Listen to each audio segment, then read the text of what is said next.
함께 나눌 말씀은 지난주와 동일하게 창세기 12장 1절에서 4절 말씀 함께 읽겠습니다. 시작. 여호와께서 아브라함에게 이르시되 너는 너의 고향과 친척과 아버지의 집을 떠나 내가 네게 보여줄 땅으로 가라. 내가 너로 큰 민족을 이루고 네게 복을 주어 네 이름을 창대하게 하리니 너는 복이 될지라. 너를 축복하는 자에게는 내가 복을 내리고 너를 저주하는 자에게는 내가 저주하리니 땅의 모든 족속이 너로 말미암아 복을 얻을 것이라 하신지라. 이에 아브라함이 여호와의 말씀을 따라갔고 롯도 그와 함께 갔으며 아브라함이 하란을 떠날 때에 75세였더라. 아멘. 지난주에도 이 똑같은 말씀을 중심으로 나눴는데 이번 주에도 동일한 말씀을 가지고 나누려고 합니다. 아브라함의 일대기 보면 굉장히 드라마틱하죠. 물론 75세 전에는 어떻게 살았는지는 성경에 딱히 기록되어 있지 않아요. 아버지랑 같이 가나안 땅으로 가려다가 하란에 머물러서 있었고 아버지가 하란에서 돌아가셨고, 근데 이 75세가 되셨는데 아버지 생존해 계시는 것도 되게 희한한 일이죠. 그리고 당연하게 이제 아버지는 여의고, 근데 이제 자녀가 없었어요. 자녀가 없이 75세가 되도록 자녀가 없이 살다가 어느 날 갑자기 하나님께서 여호와께서 아브라함에게 그냥 나타나셔서 이제 하시는 말씀으로 아브라함의 연대기가 시작됩니다. 사실 창세기 자체가 아브라함이 굉장히 핵심 인물 중에 한 사람입니다. 그 창세기라는 말 자체가 하나님이 창조하신 일화를 기록하고 있긴 하지만 중심은 사실은 아브라함과 그 후손들, 아브라함과 이삭과 야곱의 그 후손들에 관한 이야기로 이제 기록이 되어 있고요. 대부분의 내용이 이제 아브라함과 후손들에 관한 이야기입니다. 아브라함을 처음 만나셨을 때 제가 예전에 그 복음에 대해서 계시가 좀 적을 때 성경을 경전인 줄 알고 읽을 때는 그냥 아브라함이 복받을 만한 했구나. 75세에 모든 일가를 데리고 살던 곳을 떠나는 것이 굉장한 순종이었구나 라고 이제 생각을 왔었고, 그래서 하나님이 복을 주셨다라고 생각을 했는데, 물론 아브라함이 한 그 업적에 대해서 75세에 그 자기 가족들을 데리고 미지의 땅으로 가는 것 자체가 쉬운 일은 아니었을 겁니다. 그럼에도 불구하고 사실은 그 배경을 보면 아브라함은 원래 가족 자체가 가나안 땅을 목적으로 가고 있었다는 거, 그리고 유목민 자체가 한 곳에 정착이 굉장히 어렵다는 거. 왜 어렵습니까? 양이 풀을 다 먹어버리면 어디로 가야 돼요.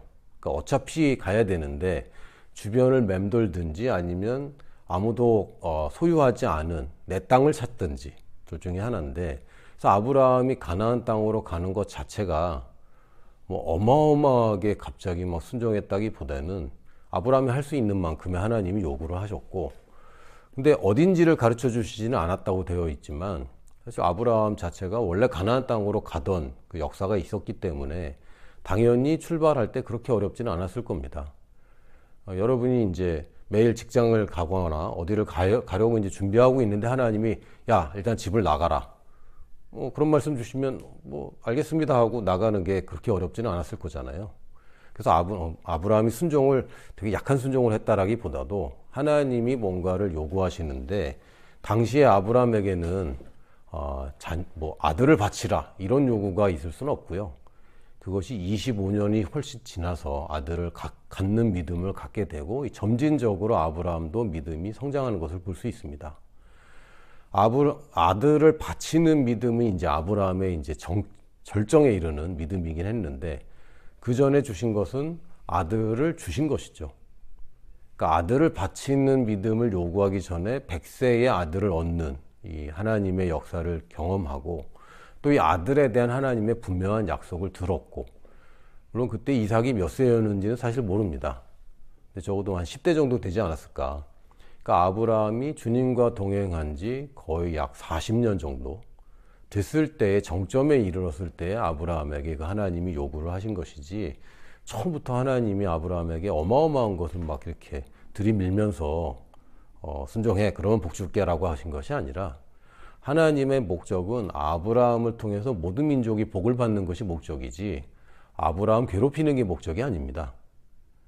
근데 많은 경우에 하나님께 순종한다라고 이제 착각하면서 하나님 날 괴롭힌다라는 느낌적인 느낌을 받고는 있는데, 그것은 우리가 하나님을 오해하기 때문에, 또 이 세상에 살면서 세상 시스템이 말하는 종교적인 생각을 계속 가지고 있기 때문에 오해를 하고 있는 것입니다. 물론 이제 순서를 보면 1절에 보면은 떠나서 내가 내게 보여줄 땅으로 가라, 요게 먼저 있긴 합니다만, 의미적으로 보면 내가 너로 큰 민족을 이루게 하겠다, 네게 복을 주겠다, 네 이름을 창대하게 하겠다, 너는 복이 될 것이다, 너를 축복하는 자에게는 내가 복을 주고 너를 저주하는 자에게는 내가 저주를 할 것인데, 그 목적은 땅의 모든 족속이 복을 받게 하는 것이 나의 목적이다. 이게 사실은 더 중요한 주제입니다. 그러므로 너는 가라 라고 이제 이야기하시는데, 잘못 알아들으면 가면은 해주겠다라고 이제 생각을 할 수도 있습니다. 물론 아브라함이 가지 않으면 아무 일이 벌어지지 않았을지도 몰라요. 그러나 하나님은 모든 민족에 복을 주는 큰 목적을 가지고 있기 때문에 아브라함을 복 주겠다는 것 때문에 가라고 하시는 것이죠. 그 의미로 우리가 선후 관계를 잘 알아야 됩니다. 그래서 가는 사람 중에 누군가 제일 먼저 도착하는 사람이 있으면 복을 주겠다, 이러면 이건 조건부로 복을 주는 겁니다. 근데 내가 너를 이미 결정했다, 너를 선택을 했고 내가 너를 복을 줄 거니까 너는 가나안 땅으로 가라 라고 저희들이 알아듣는 것처럼, 먼저 하나님의 선택, 즉 우리가 누구인가가 먼저이지 뭘 하면 복 준다는 얘기는 성경을 오해하고 있는 것입니다. 제가 이제 말씀을 전하다 보면 저랑 이제 오래 사귀거나 오랫동안 제 말씀을 들은 분들은 그런 오해가 없으신데, 시편 1편만 보더라도 복 있는 사람은 악인의 꾀를 좇지 않고 죄인의 길에 서지 않고 오만한 자리에 앉지 않는다 라는 말씀을 대부분 뭐라고 받아들이냐면, 그렇지, 죄인의 길에 서면, 악인의 꾀를 쫓으면 안 돼, 죄인의 길에 서면 안 돼, 오만한 자의 자리에 앉았나, 내가 혹시 그러면 내가 복을 못 받는데, 이렇게 이제 반응을 합니다. 그 복을 받으려면 이걸 하면 안 돼 라고 받아들이는데, 성경은 그렇게 얘기하지 않고요, 복 있는 사람은 이렇게 한다 라는 뜻입니다. 그러니까 전제 조건이 복 있는 사람이잖아. 그러니까 다윗이 볼 때 자기 스스로가 복 받은 사람이거든요.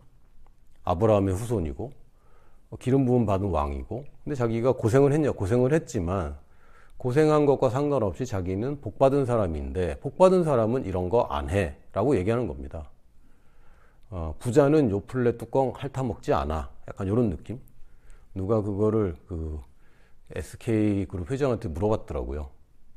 회장님도 요플레 이거 핥아먹냐? 그랬더니 자기도 먹는다 대답을 한 거를 제가 봤는데, 그 부자들은 이거 안 해 라고 얘기하면, 이거 안 하면 부자가 되느냐, 그 얘기하는 거 아닙니다. 부자들은 이런 거 할 필요가 없지. 복 받은 사람이 무슨 자꾸 이상한 꾀를 내고 그럴 필요 없어. 복 받은 사람이 왜 그거를 여러분, 돈 많은 사람은요 사고 내고 도망가지 않습니다. 사고 내면 빨리 그거를 어떻게든 처리하려고 하죠. 왜냐하면 그거 도망갔다가 나중에 알려주면 굉장히 곤혹스럽거든요. 가만 보면 저도 이제 접촉사고 같은 거 보면 부자들이 굉장히 나이스하게 대하는 걸 볼 수 있어요. 뭐 안 그런 경우도 가끔 있습니다만, 사회적인 지위가 높고 돈이 많을수록 굉장히 친절하고 공손하게 얘기하더라고요. 예전에 제가 해수욕장 앞에다 차를 세워놨는데 전화가 왔어요. 자기가 차를 좀 이렇게 부딪힌 것 같다고. 가서 이렇게 보니까 번호판이 떨어졌더라고요. 그래서 번호판이 없어, 근데 번호판이 없어졌어. 봤더니 이 차 바퀴 밑에 들어가 있더라고요. 그래서 나중에 찾긴 했는데, 그래서 저는 이제 번호판이야 다시 붙이면 되는 거고 뭐 괜찮더라고요. 그냥 나사만 돌리면 돼서 그냥 가시라고. 그랬더니 이 사람이 안 된다고 그러면서 막 자기 뭐 꼭 해야 된다고 뭐 이렇게 하더라고. 꼭 연락하라고, 꼭 보험사 전화할 거니까. 알고 봤더니 하이마트 상무님이시더라고요. 명함을 서로 교환했거든요. 그래서 아주 나이스하게 저는 그냥 가시라고, 이 사람은 아니라고 또 한다고. 뭐 잘못했느냐 안 했느냐, 이거 그냥 붙이면 되는데 뭘 돈을 받아요 뭐 어쩌고 저쩌고 그런 게 아니고, 나중에 알고 봤더니 저랑 한 달이 건너서 아는 사이인 거예요. 또 왜 뭐 지위가 높으니까 뭐 아는 사람 많겠죠. 근데 보면은 부자들이 넉넉한 경우가 좀 더 많습니다. 곳간에서 임신이래. 인심 난다고. 곳간에서 인심 난다고. 딴 생각 잠깐 하다가 인심 난다고. 이 복받은 사람은 악인의 길을 안 따르지 라고 얘기하는 겁니다. 복받은 사람은 뭐하러 자꾸 죄인의 길에 서고, 복받은 사람, 네가 받은 거잖아, 복도. 네가 잘해서 그런 게 아니라 하나님 주셔서 복받은 건데 뭘 자꾸 교만하고 있어. 그게 잘못된 거지. 그렇지, 내가 복 있는 사람이지 이러라고 성경을 주셨는데, 복 받으려면 죄인의 길에 서면 안 돼. 이건 되게 이상한 소리인 거죠. 넌 내 아들이니까 가서 손 씻고 밥 먹자. 아들이니까 내가 밥을 주는 건 당연하지. 손 씻고 엄마한테 감사합니다 하고 밥 먹자. 이렇게 얘기했더니 손을 씻어야지 밥을 준다고. 되게 이상한 얘기 하는 겁니다. 그래서 비잉이 먼저고 그 다음에 두잉을 말씀하시는데, 두잉에 자꾸 꽂혀요. 이런 십계명 같은 경우도 두잉들이잖아요. 해야 되는 일들. 근데 사실은 그 십계명 앞에 나는 여호와고 넌 누구냐, 이게 사실은 먼저입니다. 내가 너희들 애굽에서 종되었을 때 건져낸 여호와 아니냐, 이거 먼저 얘기하고, 그러면 나 외에 다른 신 둘래 안 둘래? 안 두죠. 둘 이유가 뭐가 있어요? 하나님이 진짜 여호와 하나님이 나의 하나님이라면 살인을 왜 합니까? 그거 할 일이 없거든요.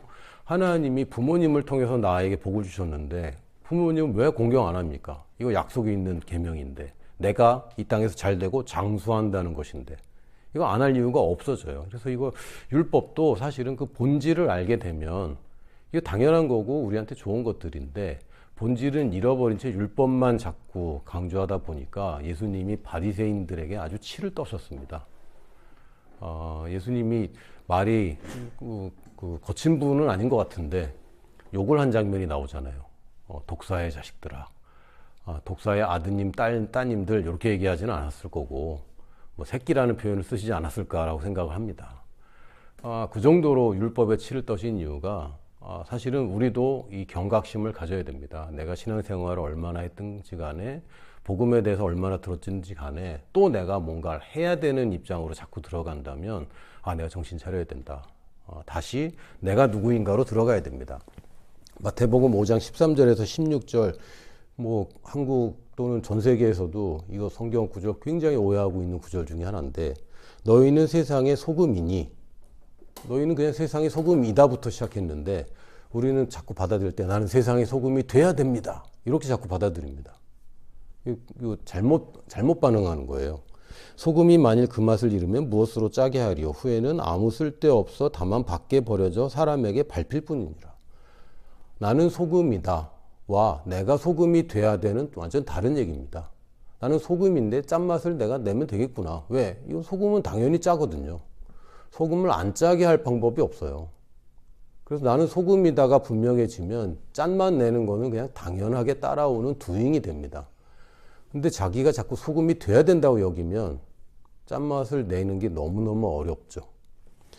자, 14절에 너희는 세상의 빛이라. 빛이 돼야 된다. 이거 다 성경 왜곡한 겁니다. 우리는 세상의 빛이 돼야 됩니다. 왜곡입니다. 성경을 자꾸 이렇게 바꾸면 곤란합니다. 우리는 세상의 빛입니다 라고 얘기해야지. 저도 찬양 집회나 이런 데 가면 가끔 우리는 세상의 빛이 돼야 됩니다 라고 찬양 인도자가 이렇게 얘기하면 사람들이 아멘 하고 막 그런 거 보면 저는 막 소름이 돋습니다. 왜곡하고 있다. 물론 무슨 얘기인지는 알겠지만, 좋은 얘기고 나쁜 얘기는 아니지만 왜곡한 거는 분명합니다. 우리는 세상의 빛입니다. 세상의 빛이니까 숨지 말고 드러내라 라고 얘기하고 있는데, 빛이 돼야 돼. 그러면 나는 부끄럽죠. 빛이 돼야 되는 사람이라면 부끄러운 사람입니다. 그럼 나는 세상의 빛이다. 아닌 것 같은데 하나님의 말씀에 나를 세상의 빛이라고 했으면 나는 세상의 빛인 거예요. 이게 믿음입니다. 나는 나를 볼 때 부족한 것 같고 이기적인 것 같고 심술 맞은 것 같고 걱정도 많고 두려움도 많고 별거 아닌 것 같은데, 하나님은 나보고 너는 세상의 빛이야 라고 하면 더 이상 교만하게 하나님한테 대적하지 마시고, 하나님이 나보고 빛이라면 나는 빛인 거죠 라고 얘기해야 됩니다. 가끔 이제 이런 얘기 들어봤는데요. 자기 이름이 마음에 안 들다고 자기 이름 바꾸는 친구들이 있거든요. 제가 예전에 무슨 소설 봤는데 어떤 여자애가 자기 이름이 마음에 안 든다, 자기를 이걸로 불러달라고 이제 이렇게 얘기하는 그런 소설을 제가 잠깐 본 것 같아요. 하나님이 나를 빛이라고 부르는데 나는 아니에요. 나는 어둠이라고 부를래요. 이거는 그 하나님의 권위에 굉장한 도전을 하고 있는 것입니다. 그래서 예수님이 끔찍하게 생각하신 율법자들, 종교들 이런 것들이 사실은 하나님 앞에 순종한다고 하면서 스스로를 속이고 사람들을 속여서 하나님을 대적하고 있는 것입니다. 나는 빛이 아닙니다. 나는 빛이 돼야 됩니다. 라고 하는 것은 하나님을 거짓말장이라고 얘기하는 겁니다. 이게 더 큰 죄예요, 사실은. 여러분이 죄를 짓고 사람한테 소리 지르고 화내고 또는 게으르고 이것보다 훨씬 더 큰 죄가 하나님은 나를 빛이라고 부르는데 나는 스스로를 빛이라고 부르지 않는 것. 이건 하나님에 대한 교만과 대적입니다. 그러므로 빛이기 때문에 산 위에 있는 동네가 숨겨지지 못할 것이요 사람이 등불을 켜서 말 아래 두지 아니하고 등경 위에 두나니 이러므로 집안의 모든 사람에게 빛이 느니라. 이같이 너희 빛이라는 거는 그냥 전제 조건이에요. 너희 빛이 사람에게 비치게 하라. 우리 보고 빛이 되라고 하면 하나님 굉장히 우리를 잘 모르시고 하는 얘기죠. 근데 빛으로 만들었고 비치게 하는 것만 우리의 일입니다. 그들로 너희 착한 행실을 보고 하늘에 계신 너희 아버지께 영광을 돌리게 하라.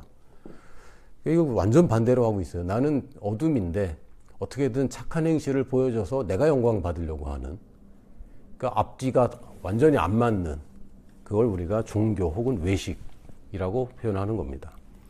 복음과 종교를 철저하게 구분해야 됩니다. 저도 역시 계속 구분해야 됩니다. 여러분도 이것이 혹시 내가 그냥 너무 익숙하고 그냥 늘 하던 거라서 하는 건데 이게 종교가 아닌가? 내가 믿음으로 하는 것이 아닌가?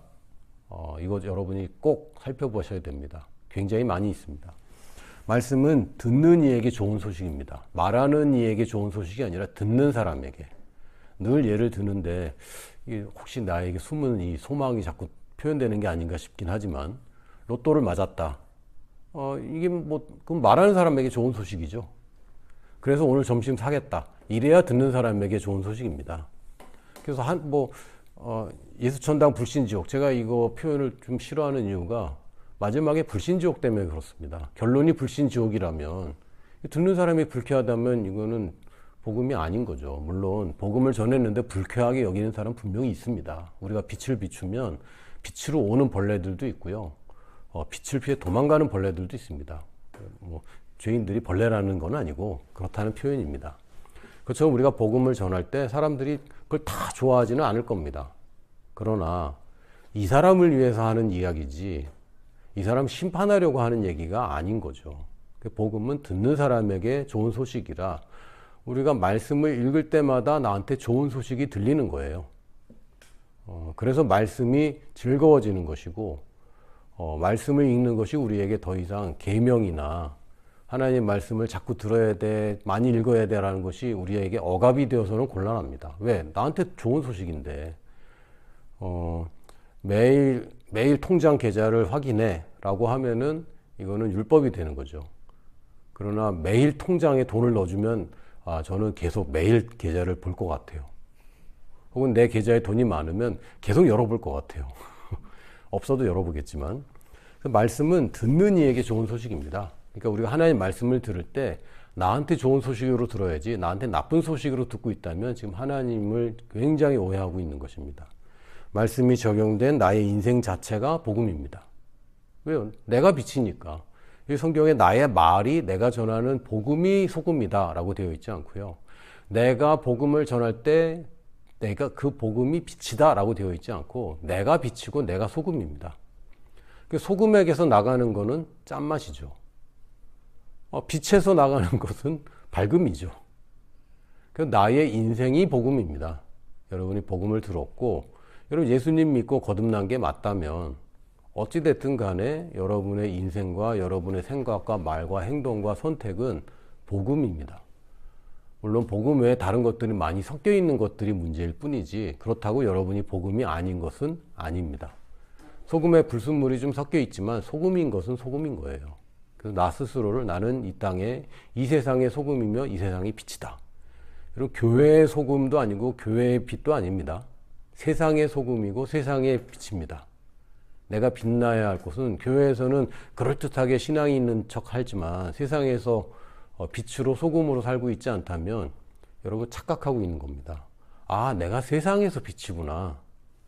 뭐 교회 생활 함부로 하라는 얘기가 아니라 세상에서 살 때 내가 누구인지를 잊어버리고 살면 곤란하다는 말씀입니다. 내가 누구인지에 집중하십시오. 그러면 내가 뭘 하는지는 따라오게 되어 있습니다. 당연히 따라오게 되어 있어요. 그러면 뭐 하나님은 뭘 하시는가? 아까도 창세기 12장에 보면 내가 너로 큰 민족을 이루게 하겠다. 내가 네게 복을 주겠다. 내가 네 이름을 창대하게 하겠다.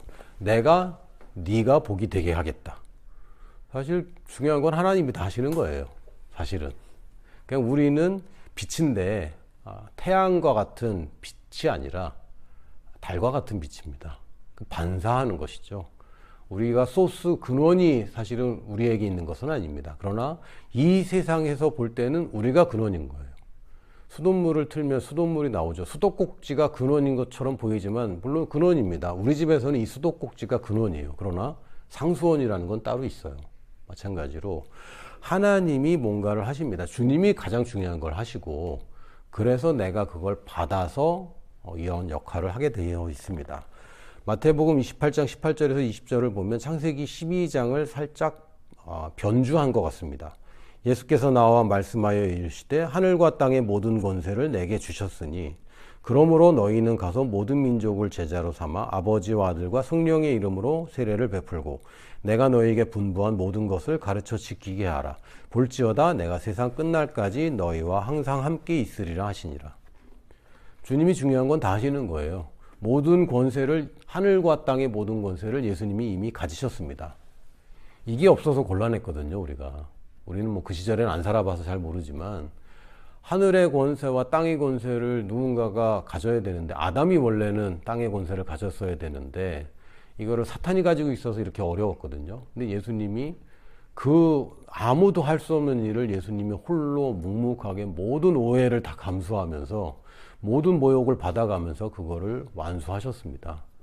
그 어려운 건 예수님이 하셨고 그 일을 증언하는 일만 하면 돼요. 이제는 십자가에서 죽고 부활하는 것은 굉장히 어렵고요. 그건 우리가 할 수 있는 일이 아닙니다. 저희 보고 예수님처럼 십자가 위에서 죽으라고 말한 적이 없습니다. 자기 십자가를 지고 따르라고 그랬죠. 여러분, 십자가에 못 박혀야 된다고 얘기하지 않습니다. 우리 육체는 이미 십자가에 주 예수 그리스도와 함께 십자가에 못 박았다고 되어 있습니다. 우리가 자꾸 나를 쳐서 복종시키면서 십자가에 못을 박아야 돼. 성경을 왜곡하고 있습니다. 우리도 십자가에 달려야 돼. 이거 굉장히 무시무시한 왜곡이죠. 십자가를 지고 따르라고 그랬지 언제 십자가 위에서 죽으라고 그랬습니까? 십자가 위에서 죽고 부활하신 것은 예수님이 하신 일이고, 예수님이 하신 일을 너도 해. 곤란합니다. 예수님이 하신 일을 증언하는 게 우리의 일입니다. 예수님이 그렇게 하셨어 라고 증언하는 거는 사실은 그렇게 어려운 게 아니죠.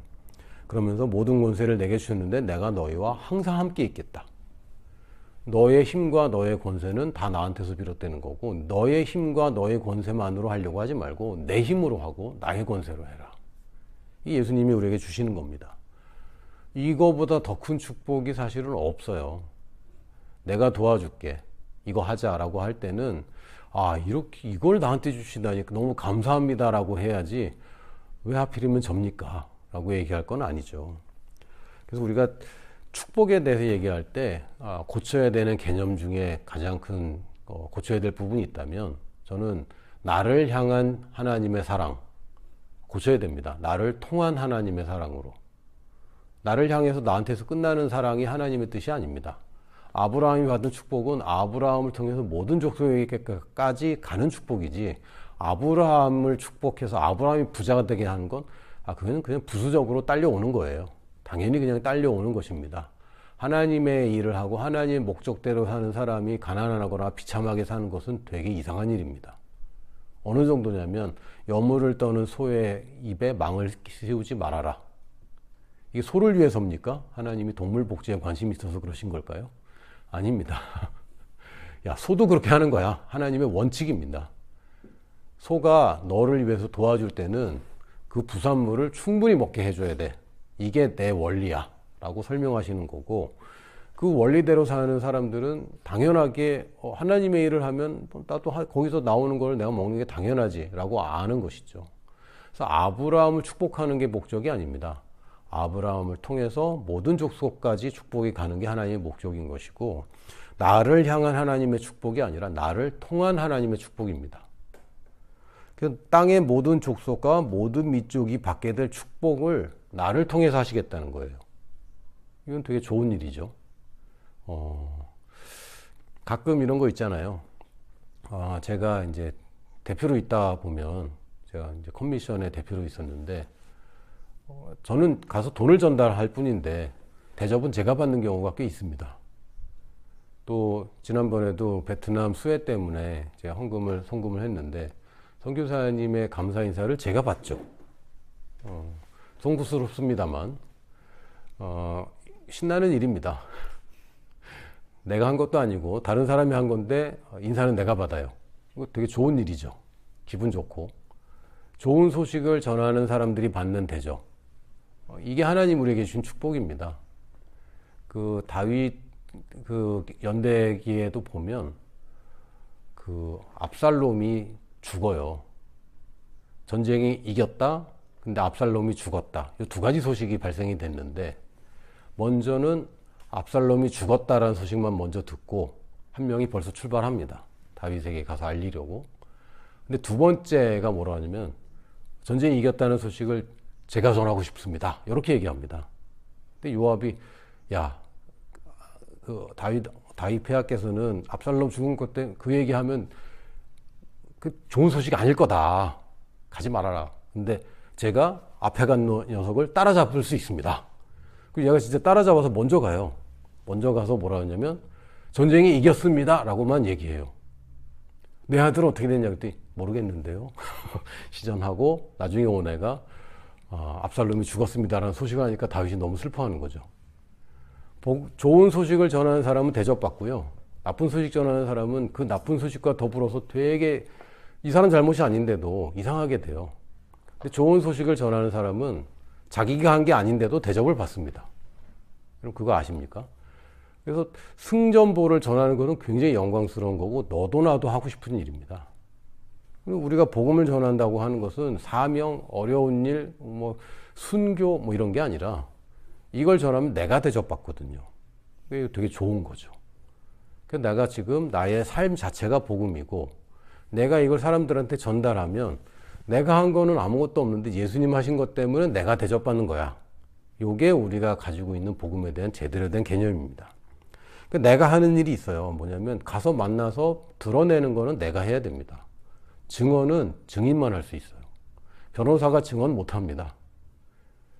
통역하는 사람도 증언을 못 해요. 지난번에 통역하러 갔다가 너무 답답한 게 좀 더 잘 설명하고 싶은 거죠. 저는 검찰에 그 잡혔을 때부터 피고랑 계속 대화를 했기 때문에 누구보다 더 잘 설명할 수 있는데, 변호사보다 제가 더 설명을 더 잘할 수 있겠더라고요. 근데 나한테 기회를 안 줘. 통역만 해야 돼. 내 얘기를 할 수가 없어요. 근데 증인은 증언을 할 수 있습니다. 증언은 오직 증인만 할 수 있고, 재판관도 증언하면 안 되죠. 변호사도 검사도 증언하면 안 됩니다. 우리에게만, 나만 할 수 있는 일이고, 주님께서 하시는 일이 뭡니까? 다 나를 지지해주고 힘주시고 복을 주시고 내가 잘 할 수 있도록 늘 도와주십니다. 그래서 가서 씨를 뿌리는 일은 내가 하는 것이고, 나고 자라게 하는 것은 하나님 하시는 일입니다. 여러분이 복음을 전할 때 영접시키려고 애쓰는 거는, 우리가 아무래도 이 영혼 사랑하다 보니까 그럴 수 있는데요, 영접을 시키는 건 내 일은 사실은 아닙니다. 정확하게 얘기한다면 나는 내 삶과 말을 통해서 주님을 드러내는 것 뿐이고, 그 다음에 하는 일은 사실 내 소관이 아닙니다. 증인이 판사를 설득하려고 해서는 곤란하죠. 있는 그대로 얘기하는 거고, 판단은 이 사람이 하는 겁니다. 그래서 이거 선을 넘으면, 예전에는 그게 좀 통했어요. 한국 사회가 또 뭐 한국뿐 아니라 전 세계가 강요해서 끌고 가면 또 끌고 가서 또 이렇게 뭐 이렇게 끌려가기도 했습니다. 근데 이제는 한국 사회 자체가 강요를 조금이라도 하면은 굉장히 어려워지죠. 그래서 좀 우리가 그런 세태도 알아야 되고 언어들을 좀 이해를 해야 됩니다. 그래서 이 사도 바울도 나는 심었고 아볼로는 물 주었으되 오직 하나님께서 자라게 하셨나니 그런즉 심는 이나 물 주는 이는 아무것도 아니로되 이렇게 아무것도 아니랍니다. 하시는 이는 하나님뿐이니라. 심는 이와 물 주는 이가 한 가지이나 각각 자기가 일한 대로 자기의 상을 받으리라. 자 보세요. 심는 것과 물 주는 건 아무것도 아니랍니다. 그 얘기는 어떻게 얘기하면 내가 좀 잘 못해도 별 문제 없다는 얘기입니다. 누가 그러더라고요. 신입사원이 뭐 하나를 잘못했는데 회사가 망하게 생겼다. 그런 회사는 다니면 안 된다. 그렇죠. 사원이 실수해서 회사가 망하면 그게 올바른 회사입니까? 아니죠. 사장이 잘못해서 망할 수는 있겠지. 사원이 잘못해서 망할 수는 없어요. 하나님이 한 영혼 한 영혼 다 사랑하시고 구원하려고 하는데 내가 좀 뭐 잘못해서 삐끄덕한다? 그렇게 생각하면 곤란합니다. 그거는 자기가 뭐라고 되느냐 착각하는 거고요. 나는 아무것도 아니구나. 나는 그냥 증언만 할 뿐이고 씨 뿌리는 거나 물 주는 건 아무것도 아니에요. 잘하게 나는 분이 더 큰 거고. 근데 뭡니까? 우리는 상을 어디서 받아요? 자기가 일한 대로 상을 받는 겁니다. 누구한테 받습니까? 곡식한테 받습니까? 하나님한테 받습니까? 주인한테 받는 겁니다. 추수가 잘 된다고 상을 더 받느냐? 우리 주인님은 그렇게 생각하지 않으세요. 추수의 주인은 일하면 받는 겁니다. 내가 잘못 전해서 이 사람이 예수님을 안 믿은 것 같아. 그럴 수 있거든요.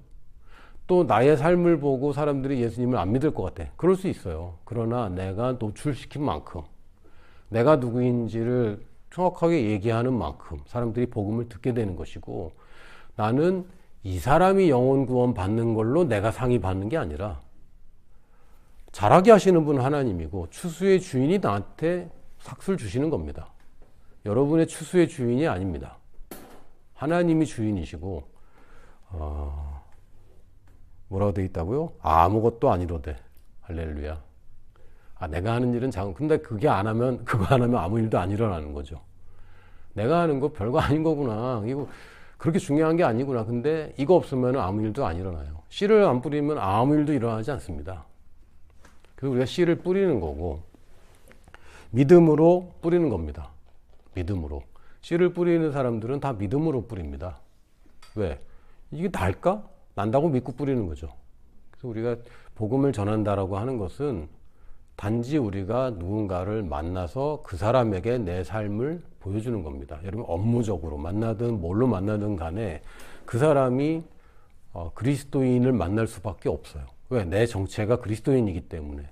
굳이 예수님을 믿으세요라고 말하지 않아도 여러분의 태도와 여러분의 말과 여러분의 쓰는 언어와 여러분의 표정이 그리스도인의 표정과 그리스도인의 말과 그리스도인의 태도입니다. 때로는 우리가 잘못된 그런 행동을 할 때도 있습니다만 그거 아무것도 아니라고 그러잖아요. 그러니까 나는 그리스도인이고 이렇게 자신 있게 과감하게 그리스도인이라는 걸 드러내십시오. 그럼 그 사람은 그리스도인을 만났으면 그리스도를 만난 거랑 똑같은 효과 아닙니까? 똑같은 효과입니다.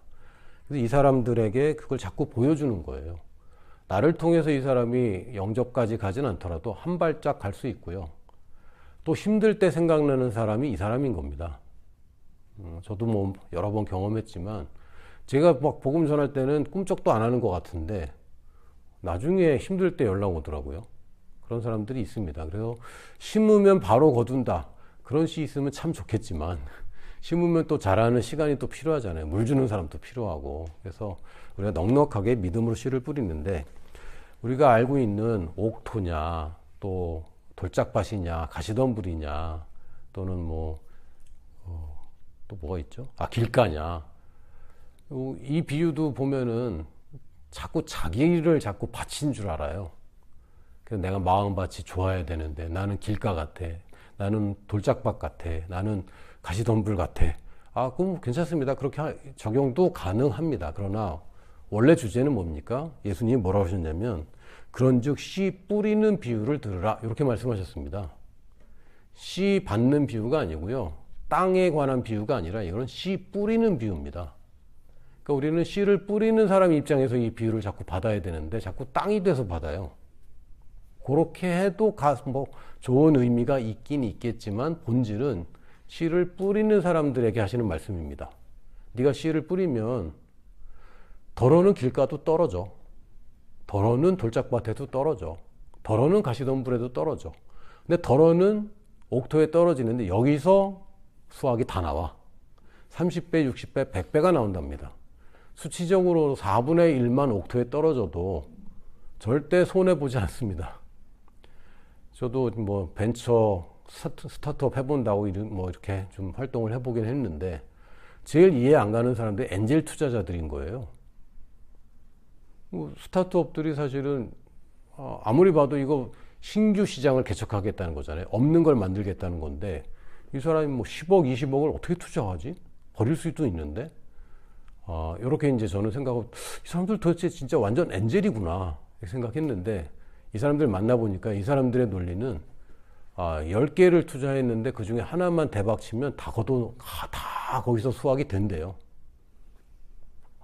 왜냐하면 신규 시장을 만들면 다 먹거든요. 그러니까 10개 중에 하나만 터져도 된대. 그래도 남는 장사래. 그렇구나. 씨 뿌리는 비유도 그렇습니다. 4분의 1, 4개 중에 하나만 터져도 30배, 60배, 100배랍니다. 그러니까 우리가 복음을 전하는데 일단 뿌리고 보는 거죠. 왜? 씨는 넉넉하거든. 씨가 모자라서 못 뿌릴 일이 없으니까 그냥 만나는 사람마다 우리가 뿌리는 겁니다. 그래서 내가 들은 것, 뿌리는 자는 말씀을 뿌리는 것이다 라고 했기 때문에 우리 그냥 말씀 전하면 되는 거예요. 하나님의 말씀해서 뭐 설교를 하라는 얘기가 아니라 내가 알고 있는, 내가 이해한 내 삶에 적용되고 내가 감동받은 말씀을 그냥 나누면 됩니다. 이 사람이 안 들었다. 길가에 뿌린 거죠. 뭐 괜찮습니다. 그렇게 덜어는 거기 떨어져요. 원래 그렇습니다. 그래서 내가 들은 것이 나의 생각이 되고 또 그것이 나의 말하는 것이 됩니다. 그리고 내가 받아들여서 반복적으로 말하는 그게 나의 삶이 돼요. 그러고 나면 그 삶이 사실은 나의 삶이 나의 사람이 되죠. 여러분의 삶이 드러나면 드러날수록 여러분에게 제자들이 생길 수밖에 없습니다. 저는 아직 저는 제자를 만들 그런 아직 수준이 아닙니다라고 착각할 수 있는데 저희 넷째는 누구 제자라고요? 저희 셋째의 제자입니다. 언제부터? 제가 생각해 볼 땐 저희 셋째가 10살 정도 됐을 때부터 넷째가 셋째의 제자로 살더라고요.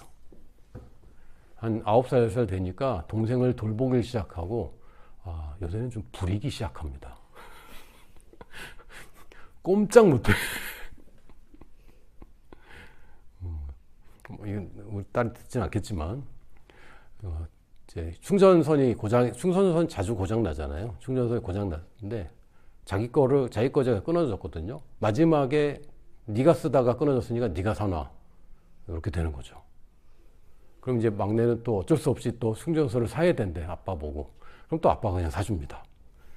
내가 제일 최하인 것 같아. 근데 이 제자라는 건요, 한 발짝 앞에 있으면 제자가 되는 거고요. 여러분이 누군가의 복음을 전하는 사람이 있다면 그 사람은 여러분의 제자가 되기에 충분합니다. 평생 제자로 끌고 갈 생각은 안 해도 돼요. 평생 끌고 가면 이거 얼마나 부담스럽습니까? 근데 내가 이 사람을 어느 순간, 어느 정도까지는 내가 제자로 삼아서 가르치고 도와줄 수 있습니다. 누구든지 간에. 여러분보다 나이가 한두 살 어린 사람은 그냥 나이로 밀고 가서 제자가 될 수 있는, 제자 삼을 수 있는 거죠. 그러니까 나의 삶이 노출되면 결국 나의 사람들이 생기고요. 제자는 축복입니다. 자, 소금과 씨는 그냥 가지고 있는 것으로 쓸모가 없어요. 뭐 우리나라 속담에도 부뚜막에 소금도 넣어야 짜다. 안 넣으면 아무 일도 벌어지지 않습니다. 아끼다가 뭐 된다 뭐 이런 말 있잖아요. 여러분이 알고 있는 말씀 아끼지 마시고 그 아낀다고 이자 붙지도 않아요. 자꾸 소모됩니다. 그냥 소실돼요. 잊어버리고. 그러니까 들은 말씀이 있다면, 읽은 말씀이 있다면 그냥 그날 그냥 막 사람들 만나서 자꾸 얘기하세요.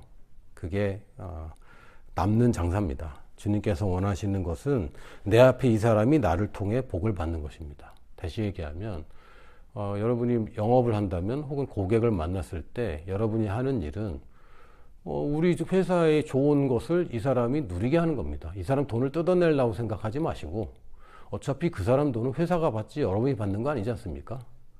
내가 하는 일은 이 사람 복 주려고 하는 겁니다. 이 사람이 얼마를 지불할지는 잊어버리세요. 이 사람이 받게 될 복만 생각하세요. 그리고 이 사람한테 뭔가를 받을 생각하지 마세요. 왜? 나는 회사에서 월급 받는 사람이지 이 사람한테 돈 받는 사람 아니거든요. 우리는 천국의 자영업자가 아닙니다. 우리 천국의 직원이고 천국의 공무원들이기 때문에 이 사람이 내는 것에는 여러분이 지금 판단할 게 아닙니다. 이 사람이 그거는 최종적으로 결정할 것이고 이 사람이 이 물건을 쓸 때에 살 때에 얻게 되는 복을 우리가 알려주는 겁니다. 그리고 그 사람이 판단하겠죠. 그리고 이게 공짜라는 걸 알게 되면 이걸 안 살 사람이 있다는 게 참 신기하죠. 예수님 믿는 거 사실은 공짜 아닙니까? 구원받는 게 공짜입니다. 이 좋은 상품을 가지고 있다면 우리가 만나는 사람마다 나를 통해서 복을 받을 때 내가 감사를 받게 돼 있잖아요. 이거 되게 좋은 겁니다. 신나는 일이고 그래서 복음을 전하는 것에 부담 갖지 마시고 만나는 사람마다 나의 고객이구나. 이 사람 내 앞에 있는 이 한 사람에게 집중하시고 이 사람에게 하나님의 말씀을 전하는 것이 지금 나의 인생의 목적으로 삼으시고 거창한 목적도 있겠지만 짧게는 내 앞에 있는 이 사람들에게 어떻게든 복음을 전하는 것, 어떻게든 잘 쉽게 전하는 것, 어떻게든 내가 겪은 것을 전하는 것, 여기에 초점을 맞추시기 바랍니다. 할렐루야.